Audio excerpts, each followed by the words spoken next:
Good evening. I am Miriam Abdul-Kawi, and here's what's ahead for you on 7 News tonight. The Belize communication workers take their protest in front of the BTL chairman's house. We'll take you there. And convicted teacher Alex Norales, Dickie Bradley, tries to spring him out of jail. Also, the Belize Tax Service makes a sudden reversal. You no longer need a TIN number if you're importing a barrel or a pair of shoes through a freight company. You'll hear why. And we'll ask the Minister of Health when Port Laola will get another clinic. Plus, JetBlue Airlines drops Belize. You'll hear why. These stories and much more are ahead on 7 News tonight, so please stay tuned.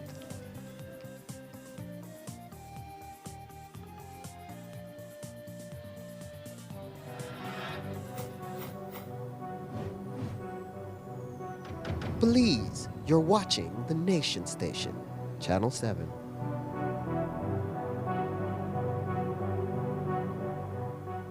This fight over nationalizing control of telecommunications, the government there seems to want to be an authoritarian government. Washington is watching, and Belize is becoming a red flag. For a long time, they were under the radar. They could get away with it. The Prime Minister and his chairman thought this would go under the radar, but they caught the attention of the White House. And you saw it in the seriousness of President Trump's national security strategy. They're willing to be aggressive and do whatever they can against these individuals who are taking these actions. Is a payout for the Prime Minister's family worth American intervention in Belize? They are playing a dangerous game with our country's future, and we are the ones to pay the price.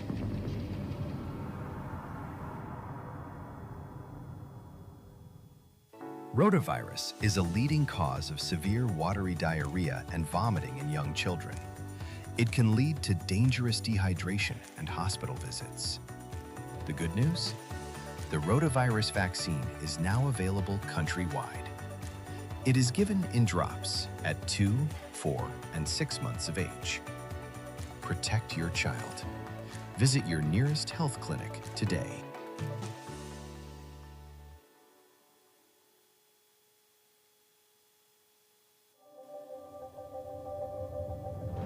Every connection we make is more than just a signal. It's a student unlocking a future through digital education. A young mind daring to dream bigger. Our culture shared with the world in real time. And everyday heroes answering the call of civic duty. When we connect with Digi, we empower Belize.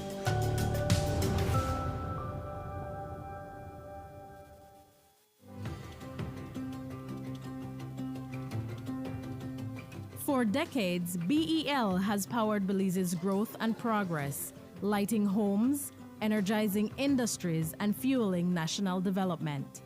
But in a world reshaped by extreme weather patterns, digital transformation, and evolving customer needs, the future of energy demands a new approach. The future of energy is now, and it's not just about new technology. It's about people and how we use, manage, and store power smarter.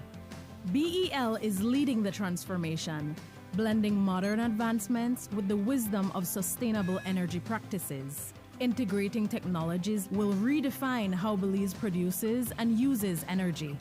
With distributed generation and smart grid technologies, customers are becoming power partners. Energy is no longer a one-way street. BEL is making key investments that will reinforce the grid to make this a reality, ensuring energy security for generations. At BEL, we are more than an energy provider. We work to safeguard Belize's energy future, which will have demand response programs, where customers will be able to shift use during peak hours to take advantage of the new time of use or off-peak rate structures, customer energy portals, real-time insights and tools to track usage and manage energy smarter, smart metering, advanced metering infrastructure, faster, safer service and actionable energy insights, distributed generation, integrating rooftop solar, microgrids and battery storage for two-way power flows into the national grid, Together, we are bringing you a brighter tomorrow. At Atlantic Bank, your convenience is our priority. Our contact center is designed to enhance your banking experience. With a wide range of customer service options, you save time and effort. You can easily call in to block or unblock your debit and credit cards, perform account inquiries, and access detailed card information. Whether you need assistance with online banking, merchant support, or general inquiries, our team is ready to help. For added convenience, if all operators are busy, you can leave your number and an operator will return your call as soon as possible to ensure you receive the support you need. Depending on your transaction type, we may need to verify your identity through a set of security questions. And remember, Atlantic Bank will never request your username or password for Atlantic Online via phone call, text, or email, ensuring your personal information remains safe and secure. Our support team is available Monday to Friday from 8 a.m. to 6 p.m. in both English and Spanish. Simply dial 223-1212. This is a dedicated line for our contact center. Atlantic Bank is committed to providing you with exceptional service and the tools you need to manage your finances conveniently and securely.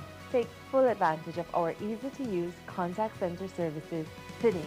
Atlantic Bank, building the future together.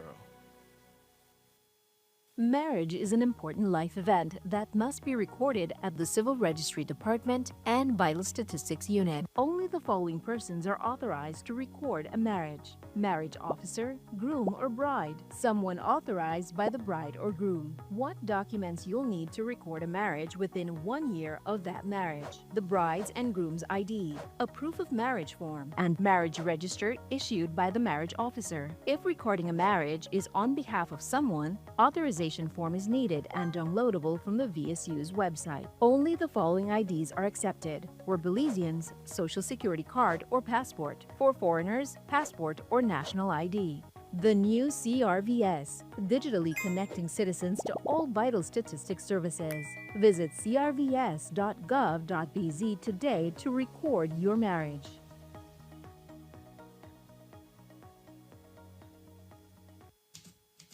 In a democracy, what is good for the government cannot be bad for the people. And what is good for the people cannot be bad for the government.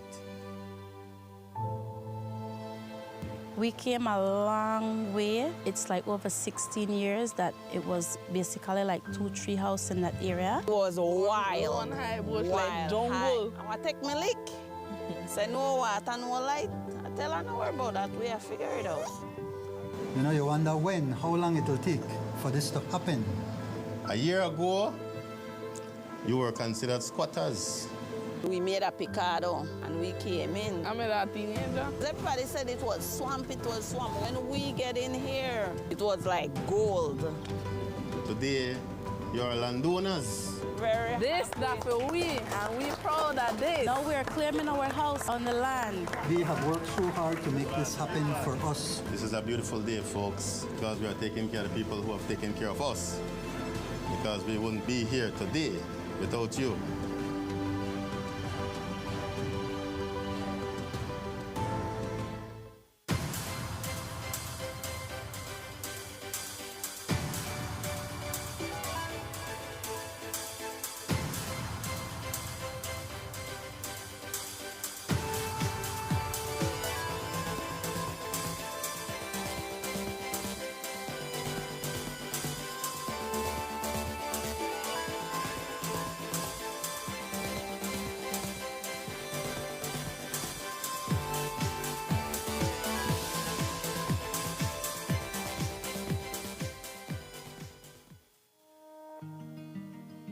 The roads of Belize connect us all.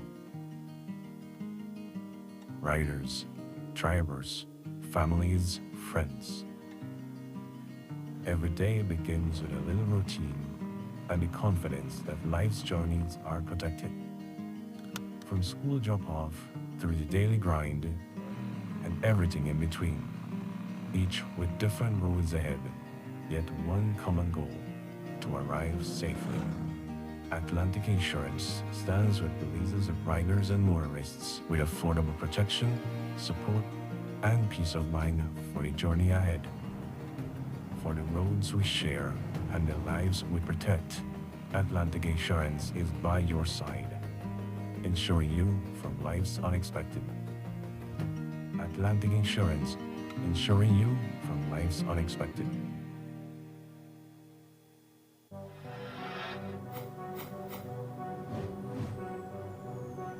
Belize, you're watching the Nation Station, Channel 7.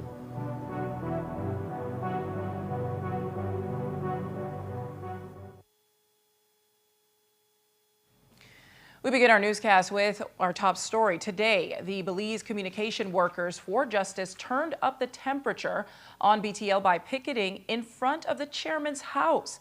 That's their response to BTL's press conference yesterday, where the company explained that it would be issuing the severances directly to former employees. As we told you, BTL is only willing to pay 6% going back to November in 2025 and not back to their date of termination. That's a difference of thousands of dollars, and the anger over that fueled the protest in front of Southside Meats today. Our very own Courtney Menzies was there and has this story. Going from BTL's corporate headquarters to the chairman's home base, the BCWJ members were outside Chairman Mark Lizarraga's house today with their picket signs. Though their protest was only 1 hour, the crowd was spirited and they maintained that it has been growing over the past month. The display of unity is needed since their rep, Emily Turner, believes that BTL is trying to divide them. We interpreted the press conference yesterday as a tactic to try and divide and conquer. But as they said in the press conference, there's only one person that they believe was part of our group. We haven't received any information from anyone in our group that they were leaving.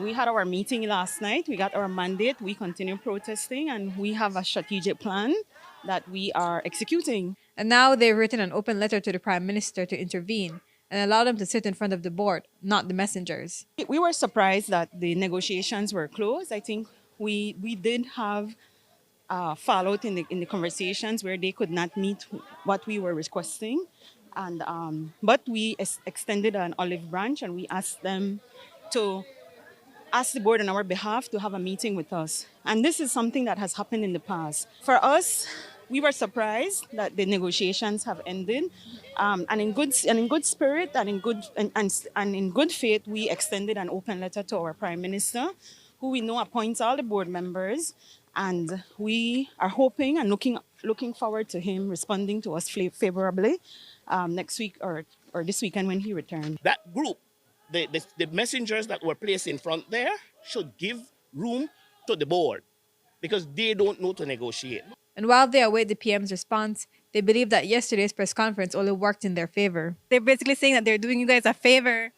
I think that the comments on Facebook have answered that for us. That's not even conceivable that that they should be paying anybody 6% since that judgment. And we put out an example with Paul Perriott, where you guys are seeing that what Paul deserves is in the thousands, and what they are offering to all of those employees to settle is about $158. Paul's case is a perfect example, and we have people that have more than that amount of years. You have people that are 19 years and 20 years, so it is a pittance what they're offering. This is the reason why we organize and we bargain collectively, because they cannot be trusted when you go to the table alone with them. And I'm very happy, and I would say elated, that this group has sat down yesterday. We strategized about our actions, and we are executing that. We're not fazed by the press conference that they had. I think it really energized us more, and I think it really added so much more public support. The comments that we saw on the media houses were just amazing, and I really want to thank the public for understanding this issue, taking the time out to understand it. And today they also had support from 2 members of the UDP. I'm just here to support my friend, Senator Dennison. He asked me for a donation to make sure I feed the demonstrators for the lunch period. So I said, no problem. And so we're here just dropping off the food. But you're supporting the BCWJ's cause? Well, of course. how you are put, I said that since the judgment, then you are paid the 6%. Man, the severance starts or the money is due from when you stop work or you terminate you. And once you qualify, they need to pay the money. I worked 23 years with BTL, and in solidarity with the many former employees of BTL, like the BTL board said that worked arduously to build BTL where it's at today. In solidarity with them and for the many people that, are in need. I am in solidarity, so I decided to come out and lend them that support.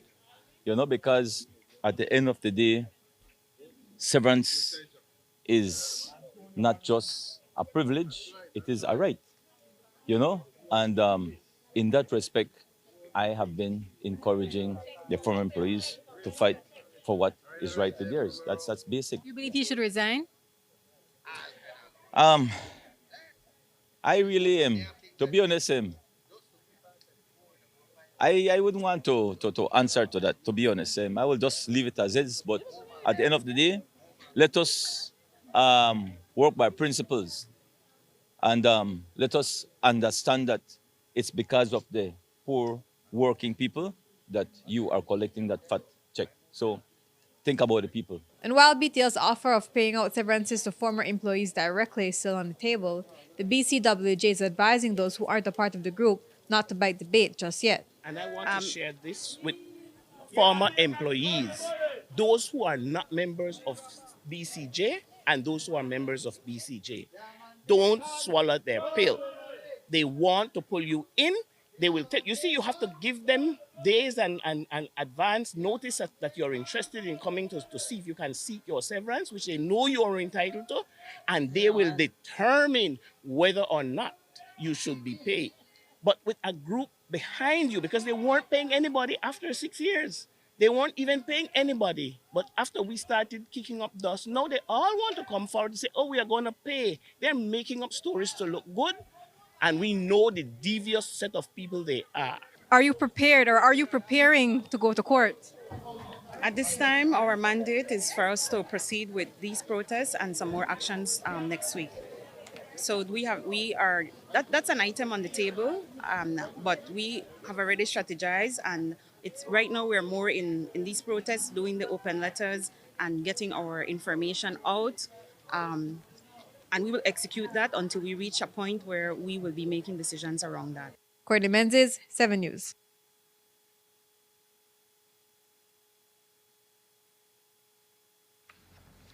We will keep following the BCWJ's next protest and bring you updates. And continuing with our top stories tonight, the family of 47-year-old teacher Alex Norales is hoping Dickie Bradley can get him out of jail. As we have reported, the San Pedro resident was convicted of 3 counts of sexual assault involving 2 high school students. He is currently serving 18 months in prison, and his family has since retained attorney Richard Dickie Bradley, who is now seeking a stay of execution for his client. He explained in an interview outside of court that Norales has a strong prospect of having his conviction overturned. Court reporter Anita Nemhart spoke to him following the proceedings. Here's more. In this case, the application to the magistrate court is that Mr. Norales has a good prospect of success in his appeal, that there are legal errors and other matters in relation to the trial that occurred. And so Mr. Norales and his family are applying to the court for what the law refers to as a stay of execution, meaning that you can freeze, you can stay the decision that he goes to jail or remains in jail while he's awaiting for his appeal to be called. There are several factors that are in his favor in relation to the application. And so this morning, The court heard those factors and also heard the opposing side from prosecutor Christopher Smith, who also cited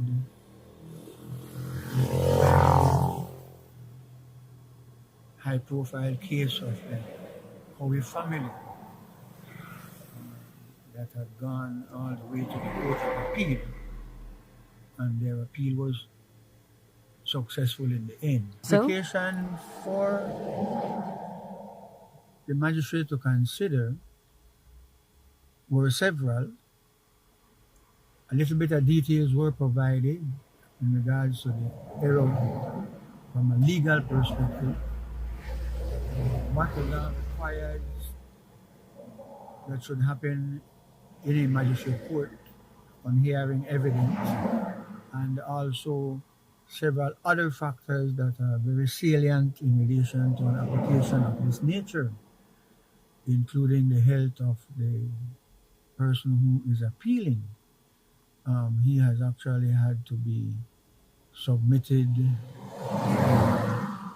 a medical review and a medical watch, because for many years he has suffered from an ailment. It is of course unfair for me to speak out anybody's medical history, but for the last several days the prison has had to have its medical personnel attend to him.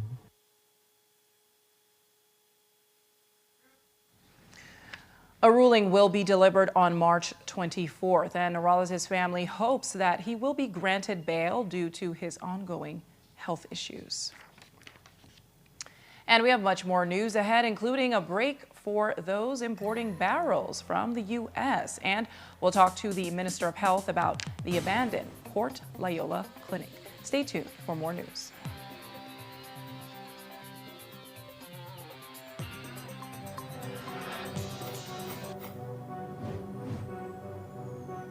Belize, you're watching the Nation Station, Channel 7.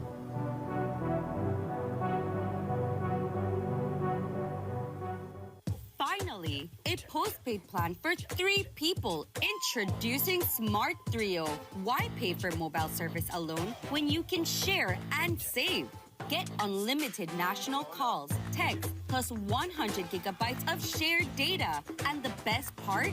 It's only $135. That's right, as low as $45 per person. Perfect for small families, couples, or close friends. Smart Trio, 3 lines, 1 smart choice. Sign up now and you could win a Trio getaway to San Pedro for 3. Visit us at www.smart-bz.com for more information or sign up at any showroom today. Smart, bringing people together.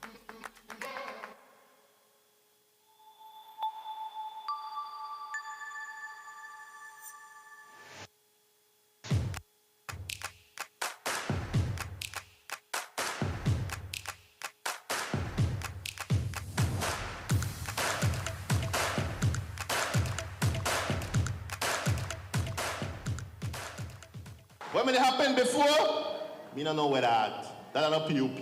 It takes a lot to stand up for what's right. And the Deputy Prime Minister did just that. Ultimately, it's the people of Belize who owns the company. So if any acquisition is supposed to take place, the people of Belize have to bless it. And someone's not happy about it. Because this was never about benefiting you, the people.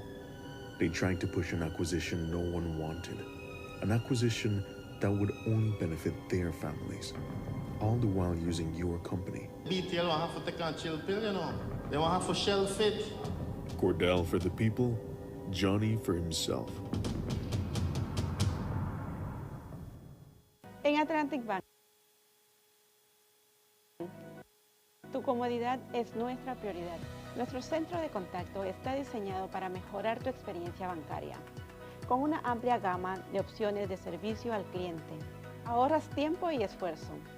Puedes llamar fácilmente para bloquear o desbloquear tus tarjetas de débito y crédito, realizar consultas de cuentas y acceder a información detallada de tus tarjetas. Ya sea que necesites asistencia con la banca en línea, apoyo para comercios o consultas generales. Nuestro equipo está listo para ayudarte.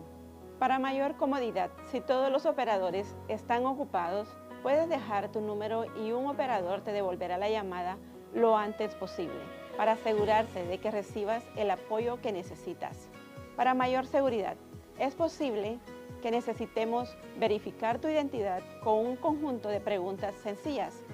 Recuerda, Atlantic Bank nunca solicitará tu nombre de tu usuario ni contraseña de Atlantic Online por llamada telefónica, mensaje de texto o correo electrónico, asegurando que tu información personal permanezca segura y protegida. Nuestro equipo de apoyo está disponible de lunes a viernes, de 8 a.m. a 6 p.m., en inglés y en español.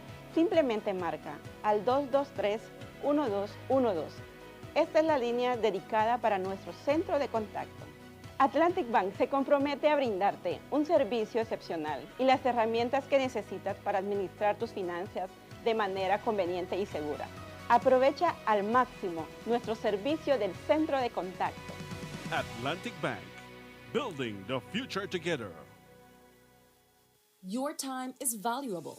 That's why SARA is coming.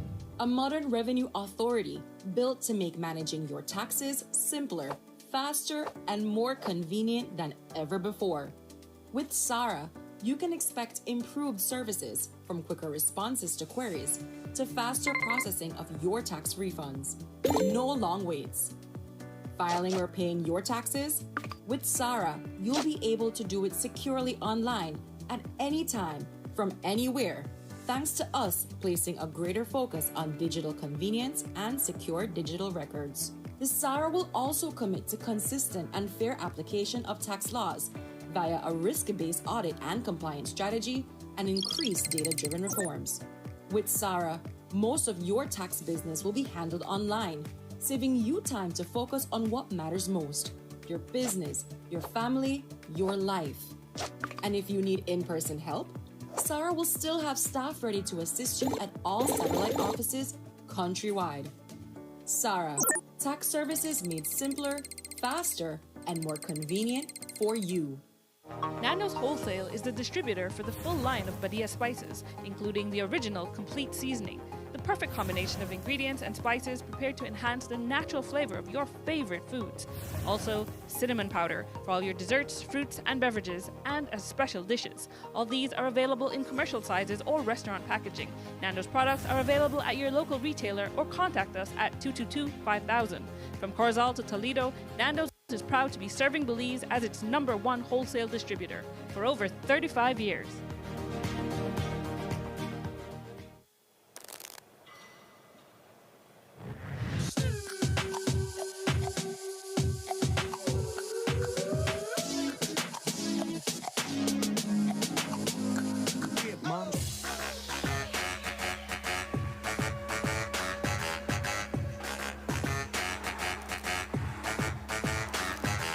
Drop it like it's hot.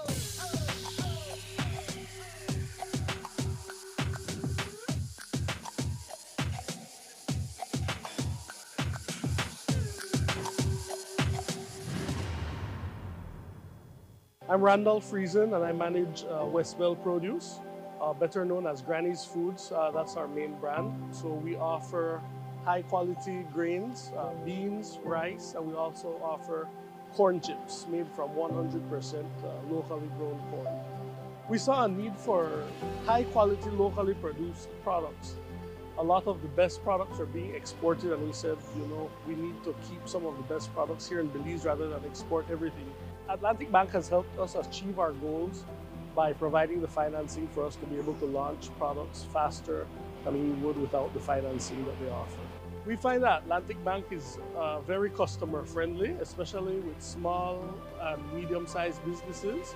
We find that Atlantic Bank is more than willing to go the extra mile. They try to understand your business. So when we go to Atlantic Bank with a certain need, we find that they try to develop a solution that will meet our specific need.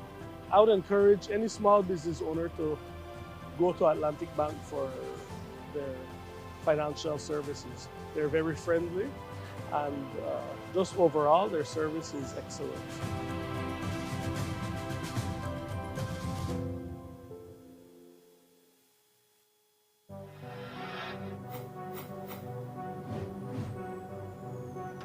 Belize, you're watching the Nation Station, Channel 7.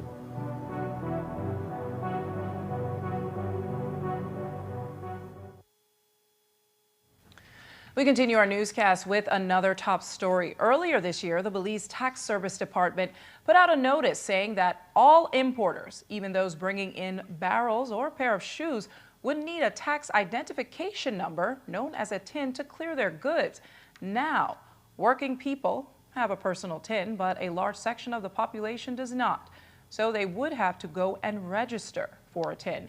And the new regulation would create a logistical nightmare for shipping companies who import those barrels, since many of their customers do not have a personal TIN.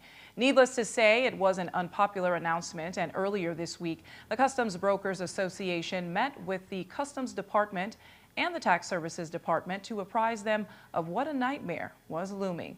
And simple as that, the new requirement, which was already in effect on paper, at least has been withdrawn. The Deputy Director of Tax Services told us more via Zoom.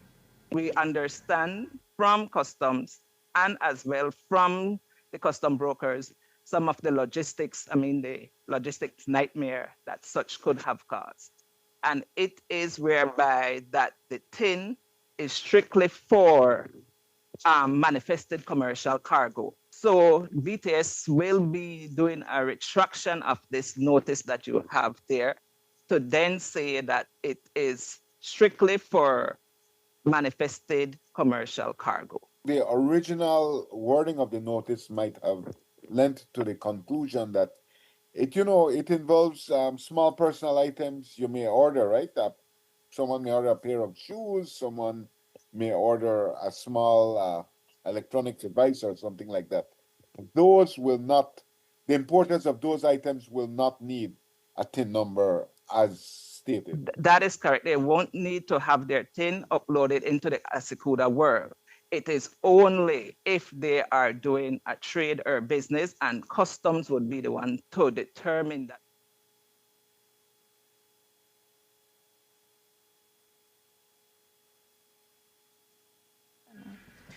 The Belize Tax Service is expected to issue an official release by Monday confirming the withdrawal of the requirement. Meanwhile, 1 week ago, when Minister Landy Habet's driver drove onto the Quewell farm in Santa Familia, it made the news. Felix Quewell said they were trespassing on his property and that they also cut down his fence. Speaking with him today at the Las Cuevas research station in the far reaches of the Chicabo Forest, Habet says he was just trying to find land for his constituents. Here's more. I think what happened was they cut a wire and just to cross over so that the survey could go from one side to the next. The Quewells were wrong because the land that was sought was not the Quewells' land, it was the neighbor's land. And the neighbor apparently had, according to him, been squatting on this land, according to him, for some time, like many other people do. And so he had some development on a portion of the land, but I guess it is about 40% that was being used. The other 60% is unused. So I have constituents, as I have mentioned before. I have about 6,800 voters, and then I have many more constituents than that. And people come to you every day looking for a parcel of land, and in this case, these two young men wanted a parcel of land, and I tried to accommodate them. They got a sketch or diagram from the lands department saying that the land was vacant. There was no application on the land, and that's why we recommended it.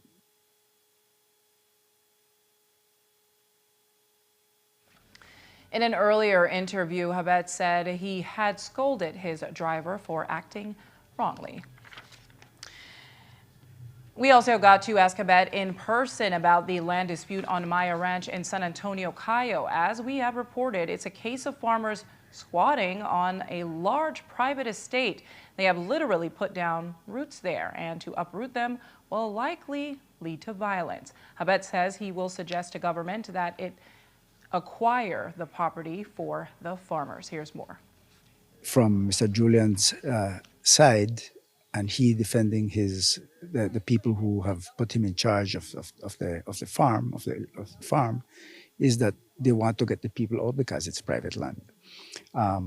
Certainly, we have fought as a government if we can take an application and not notice that the application we're taking in is for a parcel that is within private property. So I think that's where we possibly faltered. And then from the private sector, they have to find an attorney to try to see how they can get the people out from there. My recommendation, and this is my personal recommendation, is that these people are already there, they are already established, they have the plants. So possibly what they can do is to lobby with their area representative to go to cabinet to seek the support of cabinet so that then the government could possibly acquire that portion of the land so that then it can be distributed legally.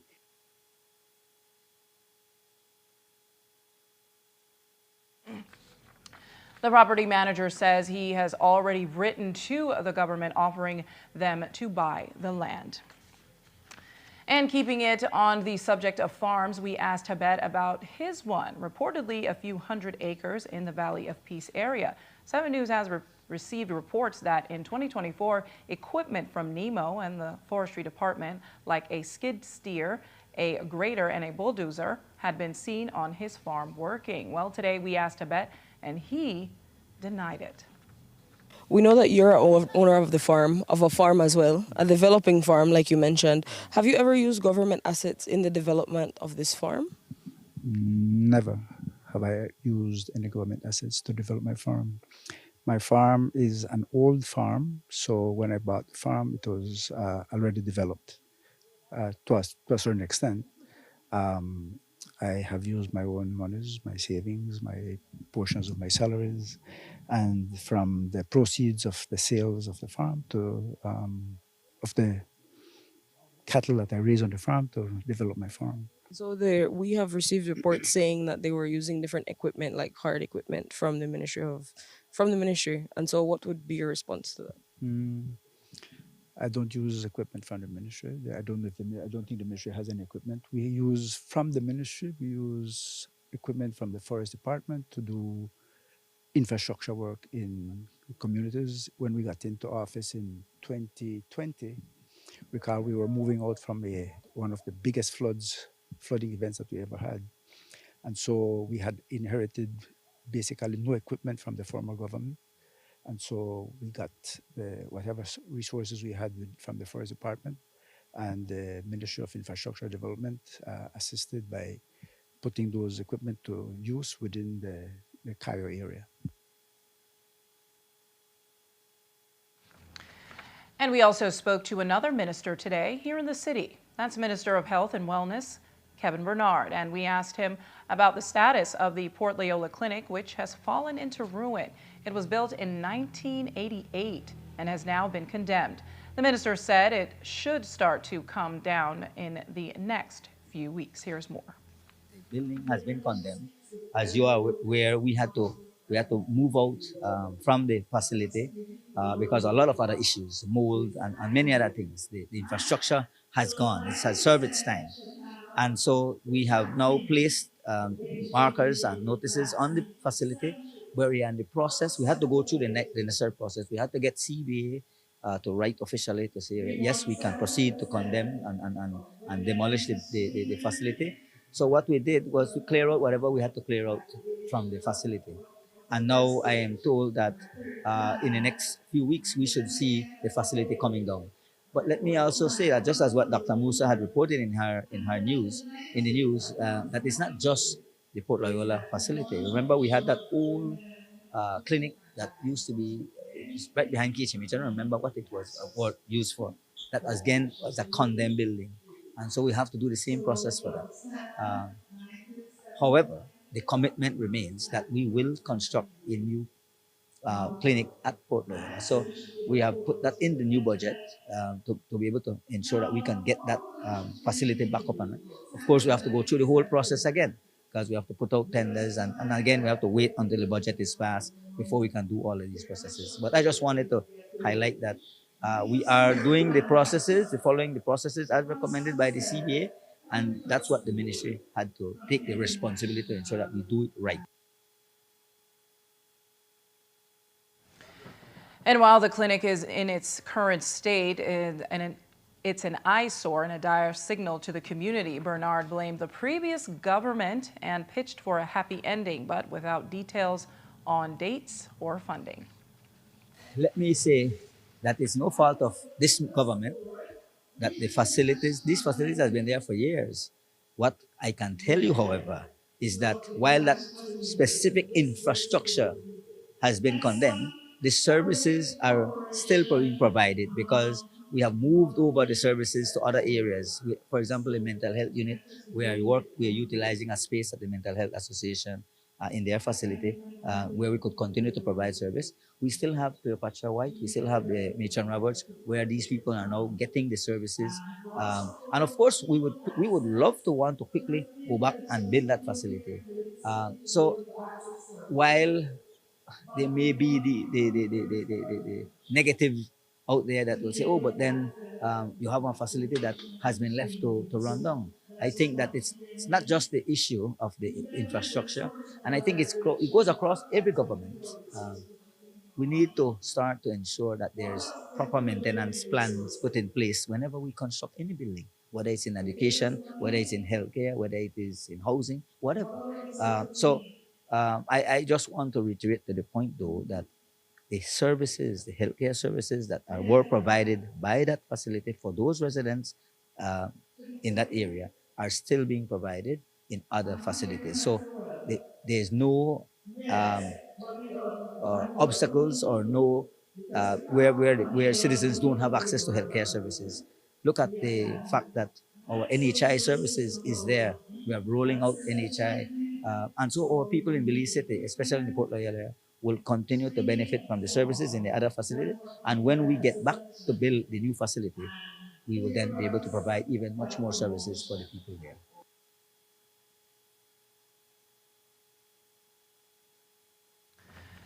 But all the NHI promises cannot erase the fact that the Port Loyola Clinic served as a daycare for the mentally ill and a station for psychiatric nurse practitioners.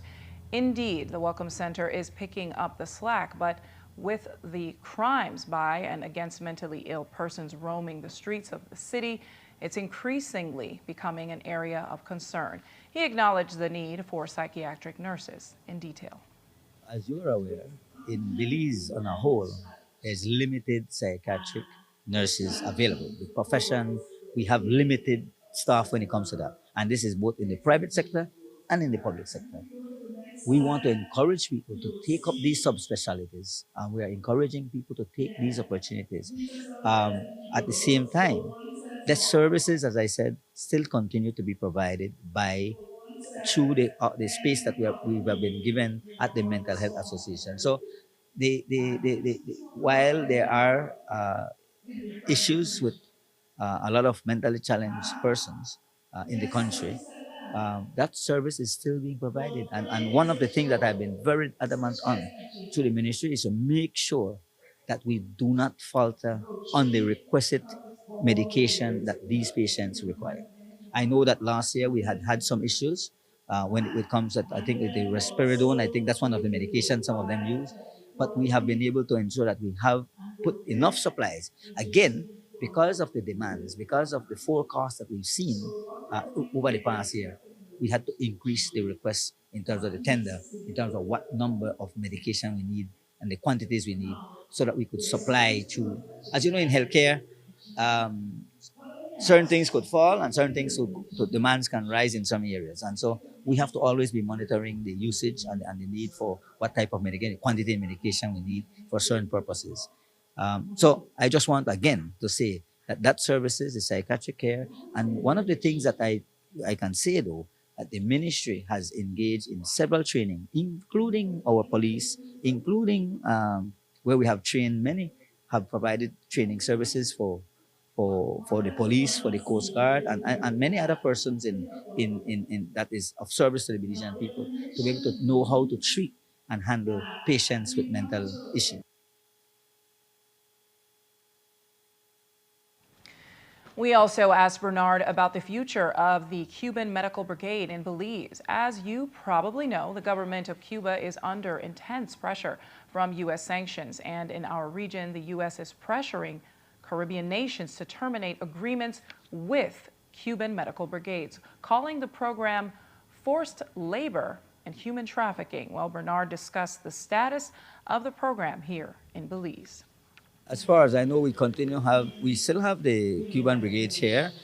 I know that from there were some questions and concerns by the U.S. government in terms of what processes we utilize in terms of payments to the medical brigade. As I have said openly, these people get paid just as everybody. They get their salary directly paid to them at the treasury.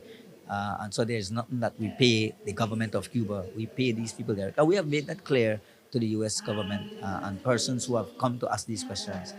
Of course, that's something that the government, the cabinet, and will have to look at. We have to understand that as a country, we have to look at the best interest of our country, our people. Um, and while I can tell you that the Cubans have been able to fill a gap for Belize, and they have been very supportive to this country for many, many years. I mean, Cuba is one of our allied countries in the region. It's our neighboring country, and I think that Cuba was one of the first to step up in favor of Belize when went for independence. They were the first to stand up on Belize's side, and so we have to really, really think about some of these pressures that are coming. Of course, I understand that. You've seen it around the world. I understand today that the Honduran government had to get rid of all the members of the Cuban Brigade in their country due to pressures. But as a country, I think that decision will have to come after careful thought, careful consideration. Um, we are not there yet. I can tell you that we are not there yet, and we continue to enjoy the benefits of the Cuban brigade that is here. They have been filling a huge human resource gap that we have in the country. Should we have to go the route as Honduras, how will we then fill those gaps when we are already short of doctors and nurses in this country? That's the big question. And I hope that those who are looking at these things from that perspective understand the dynamics that we as small countries face, we as the countries in this region face. And I think the Prime Minister Holness made it very clear that we must be clear on the position of what is affecting the people of Cuba in Cuba.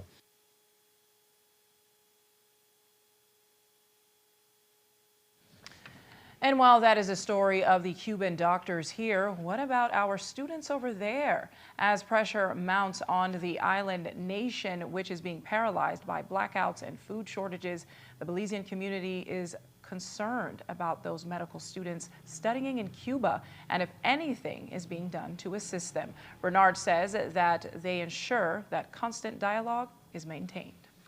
When I became the Minister of Health back in 2022, one of the first things when I visited Cuba for the first time on a diplomatic visit, I met with the students. We spoke to the Belizean students that were out there. Some of them have returned home because they have gone through their processes. And it's always concerning to me as an individual, as a Belizean, but also as a Minister of Health, in terms of what the challenges our Belizean people are facing out there, not just the medical students. But remember, we have people in all other areas studying in Cuba. You have engineers, but many of them go in health. And so one of the things that we have said, and that's one of the reasons why you will note that over the past year or two, we have not sent anybody from the ministry to go and study medicine in Cuba. Because why would I send you to go into those conditions that is caused by many things, many factors, the embargo that is upon them, internal issues that they have. I mean, they have a lot of problems with electricity. So our people are crying out. I formed a chat group with the embassy and the Belizean students. So I have a constant dialogue with them. So I know I'm very aware of what the situation they are facing. And as the Prime Minister has said, we may have to rethink. And if there is a possibility, we may have to call back our students to come home. But that's a personal decision too, because some of them are out there on their own, studying, not on scholarship, but on their own accord. And so, but we have to look at the interests of our Belizean people that are out there.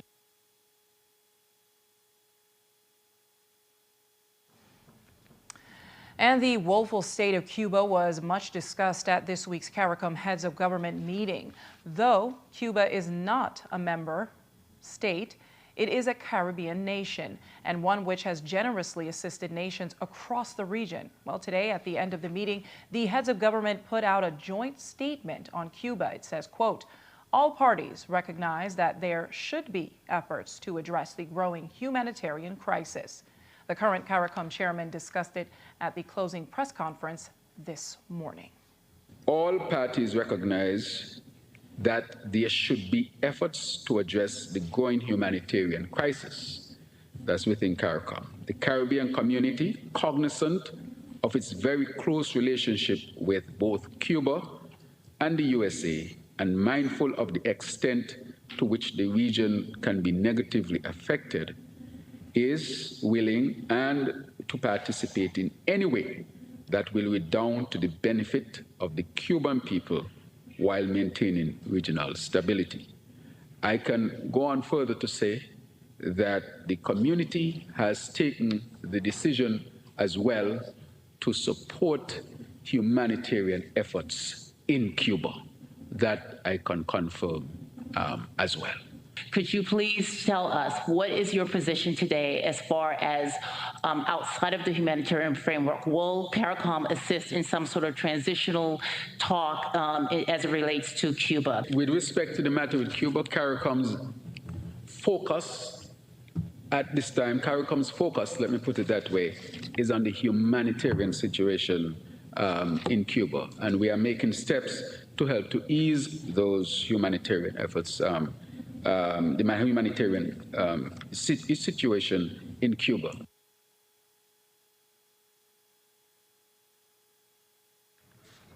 And as we have reported, U.S. Secretary of State Marco Rubio met with the CARICOM leaders, and the growing U.S. military involvement in the region has apparently created some inability to speak clearly on their then 36 U.S. strikes on vessels in the Caribbean Sea, killing over 100 persons. Here's more.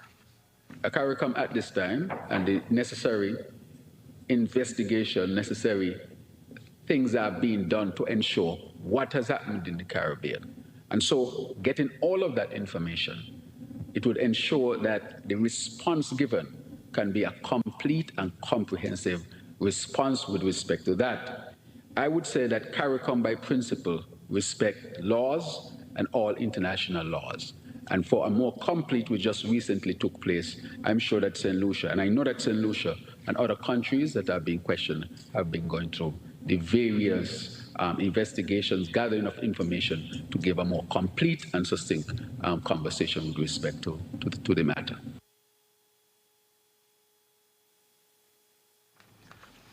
And with the demonstration of U.S. military might polarizing the region, there is concern that CARICOM is fragmenting as some nations, like Trinidad, stridently support U.S. intervention. This has driven a wedge in CARICOM, but leaders tried to downplay it at this morning's press conference. There was a sense reflected in several editorials and articles across the region regarding the unity of the region and the functioning of the regional mechanisms. And I believe that having done this mission and having met directly with the heads and would have had an opportunity to discuss in person all the issues that existed, it set the tone for this meeting. And you would see that the level of cordiality was very much pronounced. All the heads attended, and at our retreat, we had very good discussions. All of us wore the same shirt. That is an example where we, even in terms of our dress, and the very fact that we could do that and have some light moments among the serious discussions. But some leaders were actually absent, including Prime Minister Kamala Bissessa. And of course, at the opening ceremony, she was very critical of CARICOM as an organization, in fact, referencing that she sent a letter to the Secretariat and did not receive a response. That contradicts, to some extent, conversations around unity. What is the response to that? CARICOM is an integration movement of sovereign nations, and at any given point, you will hear differences of opinion on particular issues. I look at those as opportunities to strengthen the organization and to advance the organization, because those things will always happen. If you have an integration movement and there are no differences of opinion, I will question if the people are really committed to the movement. And so I would say that definitely we are united, we are strong, irrespective of our differences. This is real politics and real life in which there will be differences of opinion. It is how we come together, committed to the ultimate principles. Prime Minister Drew, is CARICOM today experiencing an unprecedented level of fragmentation? Thank you for your question. CARICOM is not experiencing any levels of fragmentation. I think that this meeting demonstrates our commitment to CARICOM as a strong organization. CARICOM does not have a homogeneous, I would say, or a single foreign policy. That is left up to sovereign states. CARICOM might seek to coordinate, but each state, as was mentioned before, has the opportunity to determine what would be its foreign policy agenda. And so Trinidad and Tobago or any other country being invited to a meeting does not fragment CARICOM at all. As was mentioned before, the fact that different persons within CARICOM or different states within CARICOM can have relationships that span the whole spectrum of relationships in terms of country to country and so forth. That can actually enrich CARICOM, but it does not fracture CARICOM. There is no instance or evidence that this is fracturing CARICOM. Are there some differences? Yes, but fracturing, I think, is a very, very strong word at this particular time. And CARICOM also included its closing statement, its usual declaration of support for Belize from the 20-member bloc. Guatemala, Belize, and Belize, Honduras. Heads of government received an update on the Guatemala, Belize, and Belize, Honduras cases before the International Court of Justice. They commended the parties for seeking a peaceful resolution to all legal claims against Belize's land and insular territories and any maritime areas pertaining to those territories. They called on all parties to abide by and implement the ICJ decisions when delivered. Heads of government reaffirmed their steadfast support for the sovereignty, territorial integrity, and security of Belize.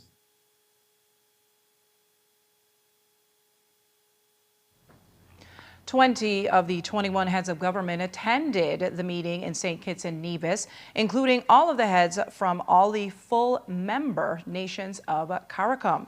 The first time that has happened in over 10 years. They have had such a high attendance.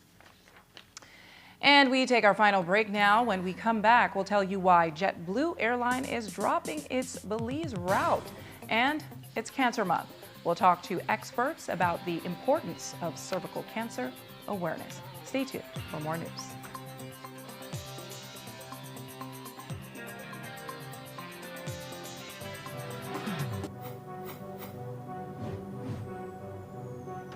Belize, you're watching the Nation Station, Channel 7.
Belize, you're watching the Nation Station, Channel 7.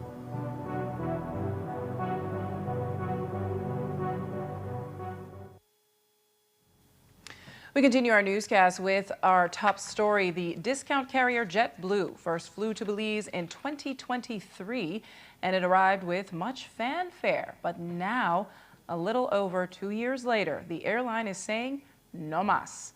Press reports say JetBlue Airways is ending service to two cities, Asheville, North Carolina, and Belize City, Belize, as part of its transformation program.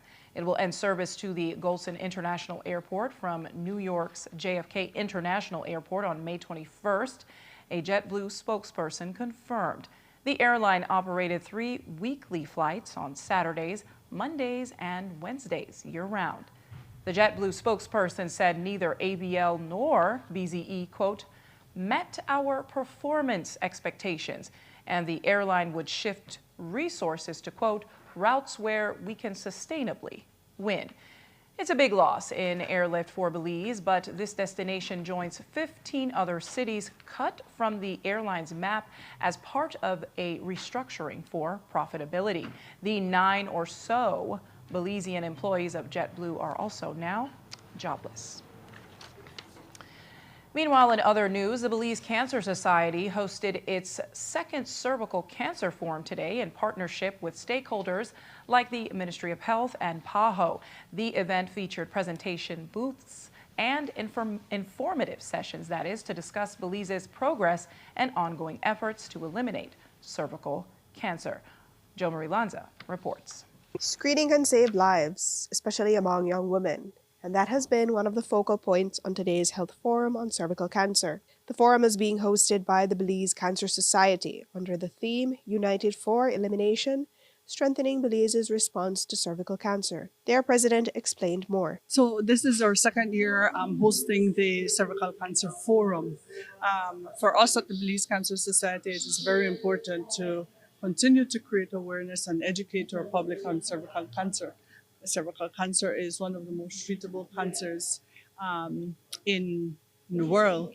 And so we try our best to focus on education, to focus on the science, and to get our women to get screened, to get tested, to see their doctor. That is so very important.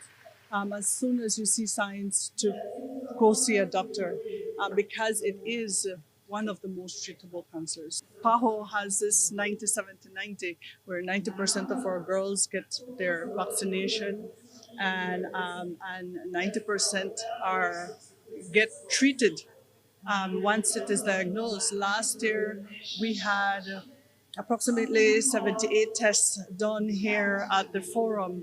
Out of that 78, 23 tested positive. We were able the Ministry of Health and Wellness was able to get them to go through their medical process that they needed to so that they could get help. Minister of Health and Wellness Kevin Bernard was also there advocating for educational awareness on cervical cancer. Cervical cancer has been, as I said, one of the leading causes of death in women in Belize, but it's also a preventable disease. And so as the minister and his ministry, we have always partnered with the Belize Cancer Society, and I want to thank Ms. Kim Simples Barrow for having extended that invitation once again for the second time, and for having this very important forum as part of an education campaign to ensure we could encourage our people. And as highlighted in my message, last year, 2025, we achieved 75% vaccination coverage, which shows that we are in the right direction. We're heading in the right direction. And I must commend those persons, whether it's in the schools, at the parents, at the parental level, that has the trust in terms of the vaccination that this HPV vaccines provide protection and prevention for our young women and, of course, women on a whole. But let me also say that the HPV vaccine is also available for young boys too. Because remember, HPV vaccine is not just for females. It can be taken by young boys to help prevent the cervical cancer. As from the understanding I have, even men can pass on the HPV virus to the female. So we encourage everybody to take that vaccination. And if you have already taken your HPV vaccine, Barrow says that there is still a lot we can learn from the experts and those who have survived their diagnosis. There will be experts in their fields talking about the processes of what they need to do, what needs to get done, what signs they should look for and how quickly they should get to a doctor. We're talking about what's happening in the region, treatments, the advancement of treatments. So it's a lot of different speakers speaking on different aspects of cervical cancer. We also have a survivor, which is very important that we hear from our survivors because that is also a part of the process. We nothing for us without us, and it is so keen that we have shared lived experiences at forums like these. Jomari Lanza, 7 News. Meanwhile, this afternoon at the Las Cuevas research station in the depths of the Chiquibo Forest, the Forest Department signed a long-term agreement with the Friends for Conservation and Development. The FCD uses Las Cuevas as a research facility, and the minister discussed the importance of the agreement. And so today we signed another MOU, which was being delayed. It was delayed a little bit for our preparation to see what reports we got from them, and then to see how we could expand or extend the memorandum of understanding so that they could be here for another period of time. I'm not quite certain exactly what former administrations had done in terms of time, but I think this MOU is for an extended period of 10 years. And then you do a revisit, and then you can extend for another 5 or 10 years, whatever it is that is needed. Our news team is just back, and we'll have the full story on Monday. And today, 2 famous Caribbean DJs flew into Belize for their Trinidad concert Part 2 at the Belize Airport Authority parking lot on Saturday. They held a press conference to hype up the event. Here's more. Tonight we're going to be inside Sonic Nassau Tequila Bar parking lot. All right, Tequila Bar parking lot. We expect everybody to come out. Strictly girl tune runs out there. Everything good. Tomorrow night is going to be inside the municipal airport. All right. Trust me.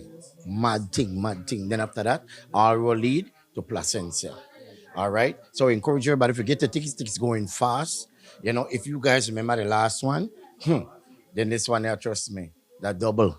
Where would I say that on our expectations towards this next Trinidad concert? Nothing but crazy turnout. Boy, for all who was there last time, all they know the action. This time, twice bigger, twice better. Sure about that, yeah? We come to please the ladies this wrongs. And you know, once the girls have fun, everybody have fun. So you don't know, this is strictly girl tune edition. So you don't know the vibes. It have no other party like this. All kind of DJ all they here play. All you know, nobody bring any vibe like Pon and Renzo Plus. They be home and we back home, so you know the action.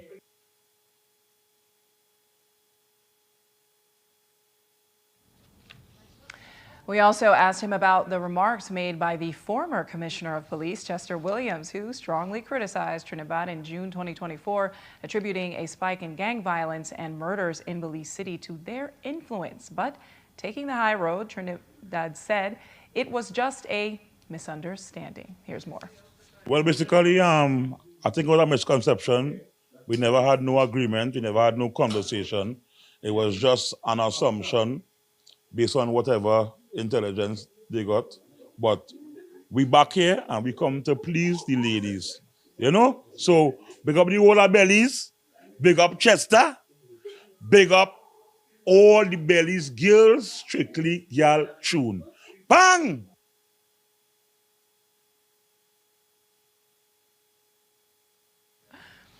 And finally tonight, 75 new Belizeans were sworn in today in Belmopan.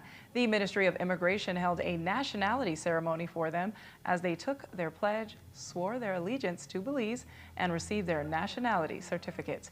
Here are the highlights from the ceremony.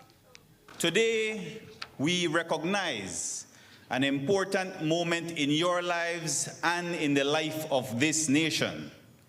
We welcome 75 new Belizeans who have completed a long journey and now take their place within our national community.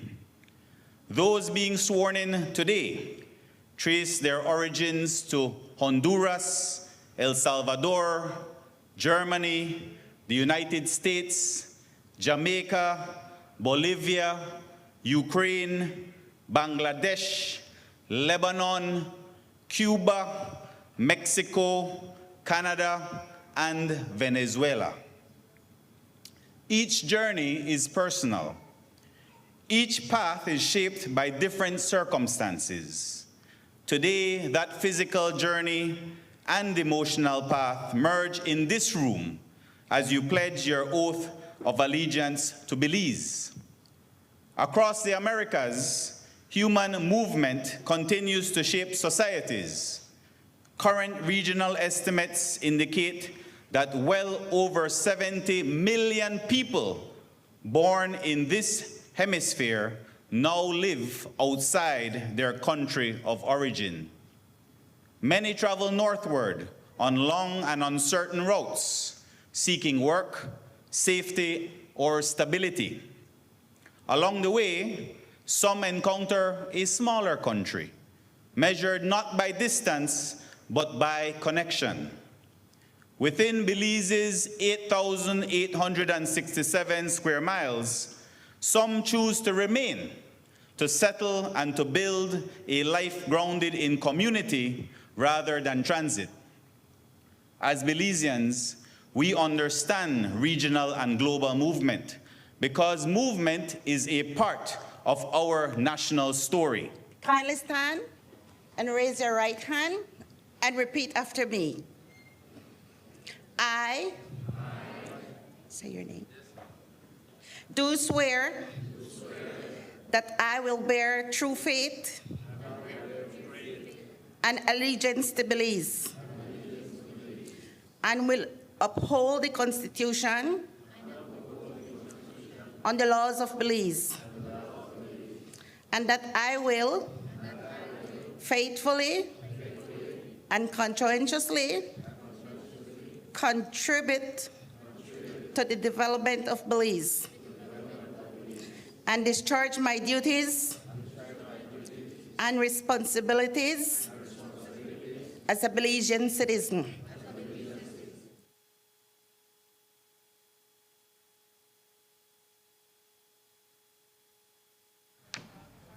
And that's all we have for you on 7 News on this Friday night. Thank you so much for watching. I am Miriam Abdul-Kawi. You can find a full transcript of the news at 7newsbelize.com and see the streaming video on our Facebook page. Have a good night and join Indira Craig back here on Monday at the same time. Have a good night, folks, and a great weekend.